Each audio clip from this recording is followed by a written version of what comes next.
The Uvalde school shooting was a mass shooting on May 24th, 2022, at Robb Elementary School in Uvalde, Texas, United States, where 18-year-old Salvador Ramos, a former student at the school, fatally shot 19 students and 2 teachers while injuring 17 others. Before the video begins, I have to tell you something important. In this video, I will not be making direct comments or judgments about the shooter or anyone involved in this incident, because tragedies like this are never just black and white. They happen because of many reasons, many layers. What we see on the surface is only part of the truth. Behind every action, there may be pain, trauma, or something we may never fully understand. This isn't just about one person, it's about an entire community. Families, victims, survivors, and even those who were struggling in silence. I want to focus on the bigger picture of what happened here, and I invite you to look at it with an open heart and open mind. Also, I want to apologize for my earlier video about the Kirch Polytechnic College massacre. I made some mistakes. First, I commented too quickly about the shooter without knowing the full story. His friend even reached out in the comments, and that really made me reflect. I'm sorry, brother. I've learned since then, even from my own life, that we should try to understand before we judge. Second, I used an inappropriate sound effect during the bombing scene. I was new to video editing, and I truly regret how that may have come across.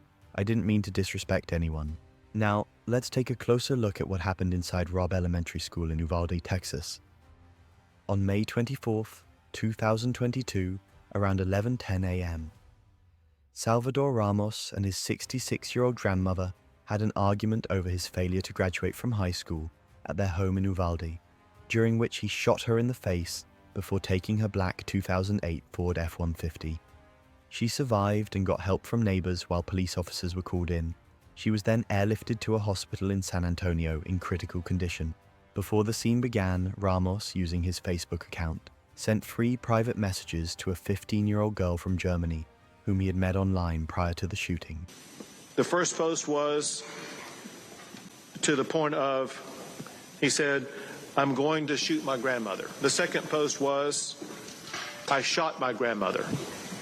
The third post, maybe less than 15 minutes before arriving at the school, was, "I'm going to shoot an elementary school."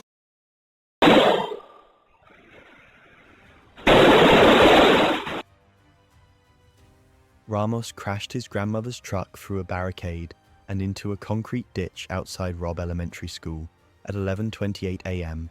and proceeded to scale a fence and enter the school grounds. Moments after crashing his grandmother's truck into a ditch near Robb Elementary, Salvador Ramos was approached by 2 nearby men who rushed over to help.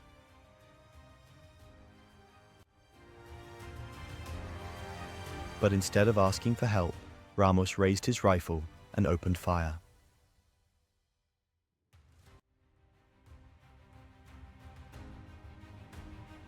The men ran for their lives, unaware they had just crossed paths with a killer on his way to commit one of the deadliest school shootings in US history. According to police, he wore a tactical vest for carrying ammunition that did not include ballistic protection or armor insert panels, plus a backpack and all black clothing, while carrying an AR-15 style rifle and 7 30-round magazines. He brought into the school only one of the 2 rifles that he had legally bought, and left the other in the crashed truck. After the first 911 calls came in, a school resource officer rushed to the campus, believing he was closing in on the threat. But in a critical mistake, he pursued a teacher he mistook for the gunman, and unknowingly drove right past Salvador Ramos, allowing the shooter to walk freely toward Robb Elementary School.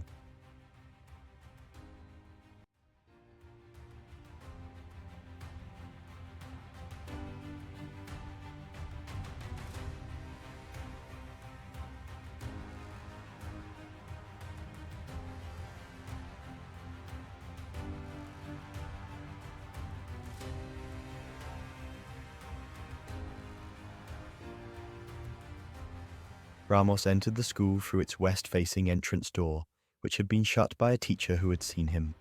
The entrance door did not lock despite being designed to be locked when shut. As Ramos stepped into the school, armed and ready to kill, a young student standing nearby witnessed the unthinkable. Ramos raised his rifle and began firing. Terrified, the child turned and ran, the sound of gunfire echoing behind him. It was the first horrifying glimpse of what was about to unfold inside Robb Elementary. After entering the building, Ramos walked down 2 short hallways and then entered a classroom that was internally connected to another classroom. All of the fatalities took place in these adjoining classrooms, 111 and 112. A survivor of the shooting said that, as teacher Irma Garcia attempted to lock the door to the classroom, he shot the door's window, then backed Garcia into the classroom and said, "Good night," as he shot and killed her. Another survivor recounted that Ramos said, "You're all gonna die," after entering the classroom. He then opened fire on the rest of the students and another teacher in the room. According to a surviving student, Ramos played sad music during the massacre. After he killed his first set of victims, he scooped up their blood and wrote LOL on the chalkboard. Most of the shooting occurred inside the building within the first few minutes. Ramos was inside the classroom for over an hour, while armed police remained outside the classroom and building. According to a student who hid in the adjoining classroom, Ramos came in and slightly crouched down, saying, "It's time to die," before opening fire. Arnulfo Reyes, a teacher in classroom 111 who received multiple gunshot wounds, recalled he instructed his students to get under the table and act like you're asleep. Ramos then arrived and shot him before firing indiscriminately around classroom 111. Reyes said he didn't hear talk for a while, but later on Ramos unleashed a second round of gunfire at students, and Reyes said if he didn't get them the first time, he got them the second time. All 11 students in classroom 111 during the shooting died. Reyes pretended to be unconscious on the floor, but Ramos then shot him again. According to Reyes, he heard law enforcement approach his classroom from what sounded like the hallway 3 times, but they did not enter. During one of these occasions, he heard a student from the adjoining classroom, 112, saying, "Officer, we're in here, we're in here." As law enforcement had already left, Reyes said, Ramos walked over there and he shot again. Officers arrived 3 minutes after Ramos entered the school and approached rooms 111 and 112. But they retreated after Ramos fired at them, injuring 2 officers with grazing wounds to the head.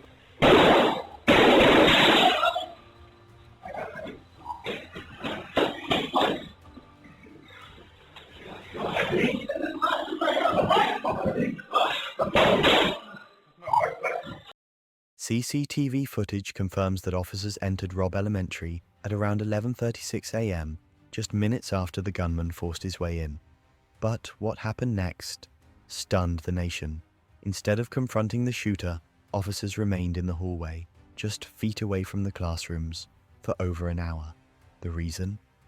According to officials, police believed the situation had shifted from an active shooter to a barricaded suspect.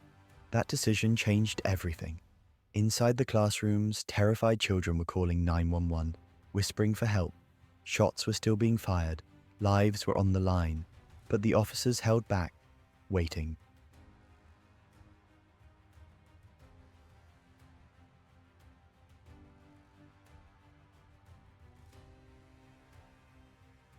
At 12:50 p.m., off-duty Border Patrol officers use a janitor's master key to unlock the door Ramos has locked, and they enter the classroom while bypassing the UCISD officers. As of June 18, 2022, a conflicting investigative report now states that the door was always unlocked. Ramos, hiding in a closet, kicks the door open and starts shooting at the officers. The officers return fire and kill him.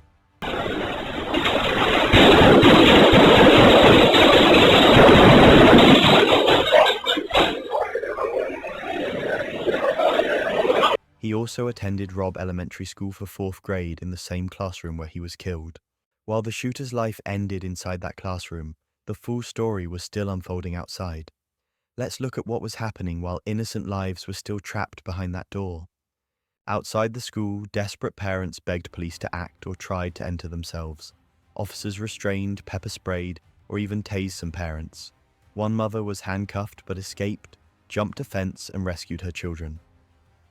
An off-duty BORTAC agent rushed to the scene with a borrowed shotgun, but only helped evacuate children. Contrary to rumors, he didn't enter the classroom or shoot the attacker. Other BORTAC agents eventually entered with a ballistic shield after retrieving a key, though evidence later suggested the door was never locked. The shooter, hiding in a closet, opened fire before being killed by law enforcement. Pedro Arredondo, the school district police chief, faced heavy criticism over his role in the response. Though he initially disputed being the incident commander, transcripts revealed he gave officers permission to act. He was elected to the city council before the shooting and quietly took office after. Despite public pressure, no immediate disciplinary action was taken. He was eventually placed on leave, resigned from the council, and was fired by the school board. In June 2024, he was indicted on 10 counts of child endangerment. Another officer, Adrian Gonzalez, was also charged with 29 counts. One of the most shocking revelations came from a report released on July 6th.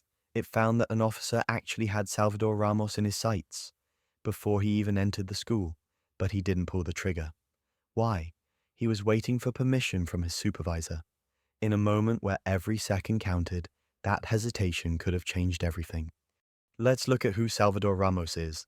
Salvador Ramos, born May 16, 2004, in Fargo, North Dakota, was a former student of Uvalde High School and previously attended Robb Elementary, where the shooting occurred. He had no criminal or documented mental health record, though he had searched terms like sociopath and made violent threats online. Ramos was known for abusing animals, threatening girls on social media, and making disturbing live streams. Despite reports to UBO, no action was taken. He worked at Wendy's, kept to himself, and was considered strange by co-workers. Some even jokingly nicknamed him School Shooter. In the year leading up to the attack, Ramos posted photos of guns and engaged in reckless behavior, including shooting strangers with a BB gun. He moved in with his grandparents after arguments with his mother, who was described as a drug user. Ramos was aggressive toward her and posted a video insulting her. On May 17, 2022, the day after his 18th birthday, Ramos legally purchased a semi-automatic rifle and bought another 3 days later. He also acquired a Hellfire trigger to increase firing speed and bought over 1,600 rounds of ammunition. Days before the attack, he hinted at his plans in private messages and posted pictures of his weapons online. 19 fourth-grade students aged 9 to 11 and 2 teachers from the same classroom were tragically killed in the shooting. The students included Neve Bravo, Jacqueline Cazares, McKenna Elrod, among others, while the teachers were Irma Linda Garcia and Eva Mireles. Additionally, 18 people were injured, including 14 children, 1 teacher, the perpetrator's grandmother, and 2 police officers who sustained non-serious wounds. Just 2 days after the massacre, Joe Garcia, the husband of Irma Linda Garcia, one of the teachers who died, also passed away. He had gone to place flowers at her memorial and later died from a heart attack. His family said it was caused by the pain of losing his wife. Now, their 4 children have lost both of their parents within just 2 days. On June 3rd, UCISD's board held a meeting and decided that the Robb Elementary School building would no longer be used as a school, with students and staff moving to a new campus. On June 21st, Mayor McLaughlin announced that the Robb Elementary School building would be demolished. During the Uvalde school shooting, nearly 400 law enforcement officers, including Border Patrol and Texas Department of Public Safety agents, responded to the crisis. However, at least 19 officers inside the school made no effort to breach the classroom where the shooter, Salvador Ramos, was located. The on-scene incident commander, Pedro Arredondo, decided to wait for tactical units before attempting to enter, based on the mistaken belief that Ramos was contained and unable to cause further harm. This decision resulted in a 77-minute delay, while Ramos continued shooting inside classrooms. Officers had tools that could have been used to breach the door, but did not use them promptly. Disturbingly, some officers were restrained from attempting rescues, including one who was prevented from saving his wounded wife. Initial official statements contained numerous inaccuracies and contradictions, including details about the weapons used and the police response. Investigations revealed that the classroom doors could not be locked from the inside, and a teacher had tried to close but was unable to lock the door due to a malfunction. The Texas Department of Public Safety later condemned the police response as a major failure, stating the shooter could have been stopped within minutes. A state investigative report highlighted systemic failures and poor decisions by multiple agencies, which likely contributed to greater casualties. Governor Greg Abbott admitted he had been misled by inaccurate information and expressed frustration over the conflicting official accounts. After the Uvalde school shooting, President Joe Biden ordered flags at federal buildings to fly at half-staff and delivered a televised address condemning the frequency of mass shootings in the U.S., calling for common-sense gun laws and expressing frustration with political inaction. Texas Governor Greg Abbott labeled the attack evil, but emphasized law enforcement's quick response while attributing the shooting partly to mental health issues, despite the shooter having no known history. The incident sparked heated political debate. Democrats pushed for stricter gun control, while many Texas Republicans opposed new regulations, favoring increased school security and arming teachers instead. Controversies arose as some far-right politicians spread false claims about the shooter's identity.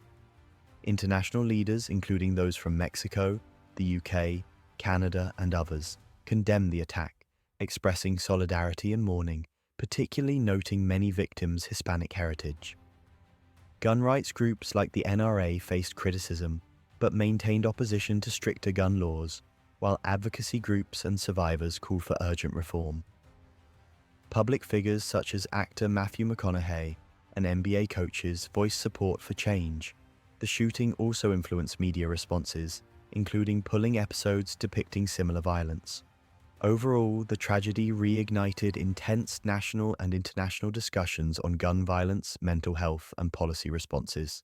After the Uvalde school shooting, memorials quickly appeared outside Robb Elementary, including 21 crosses made by a local man to honor the victims.